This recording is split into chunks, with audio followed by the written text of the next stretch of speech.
Hello guys, আসসালামু আলাইকুম। নদীর পাড়ের রাস্তা দিয়ে আমরা আসলাম। এই যে হাঁস সামনে দেখতে পাচ্ছেন, হাঁসের জন্য আমরা একটু স্লো করলাম, হাঁসের বাচ্চা। এখান থেকে আমরা আবারও চলতে শুরু করলাম, যাচ্ছি। যেতে যেতে এই গোয়ালের পুকুরের চার রাস্তার মোড়ে আমরা চলে আসলাম। সেখান থেকে আবার আমরা রওনা দিলাম, দাঁড়ালাম না, সোজাই যাচ্ছি। সামনে একটি গাড়ি দেখতেই পাচ্ছেন, ফ্রিজ নিয়ে। এখানে আমাদের একটু স্লো করতে হয়েছে, গ্রামের রাস্তা বলে কথা।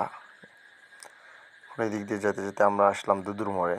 দুদুর মোড়ে আমরা ভাবলাম কিছু খাইতে হবে, এই কারণে গাড়িটা স্টপ করলাম করে দোকানদারকে বললাম, ভাইয়া একটু দেন, ঠান্ডা দেন, আর কিছু দেন, খাইতে হবে। করে নিলাম। টাকা দেওয়ার সময় দোকানদার দেখলো আমি ভিডিও করতেছি, দেখে একটু শরম পাইলো, একটু মাথা করলো। তারপরে আমরা আবারও রওনা দিয়ে আসলাম এই ছোটো ব্রিজে। এখানে দাঁড়িয়ে খাওয়া হচ্ছে, একটু গরম লাগছে ঠান্ডা হওয়ার জন্য। এই খাচ্ছে, এটা হলো আমিন। আপনারা মনে হয় চেনেন, এটা হলো আমি ছিলাম। খাচ্ছি, গরম লাগছে, প্রচণ্ড গরম। এটা হলো আমার কাকু। খাওয়া শেষে আমরা রওনা দিয়ে আমরা যাচ্ছি আমাদের গন্তব্য পুকুরের পাড়ে যেতে হবে। এই পুকুরের পাড়েই আমরা মূলত বেশিরভাগ সময় আড্ডা দিই। এই পুকুরের পাড়টা অনেক সুন্দর।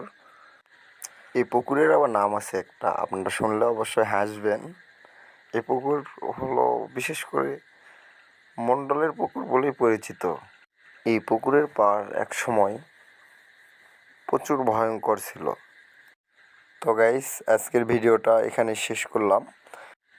তো সকলে ভালো থাকেন। নেক্সটে আবারও কোনো ভিডিও নিয়ে আপনাদের সামনে আসব। এখানে আমার এই ভিডিওটা শেষ। খোদা হাফেজ।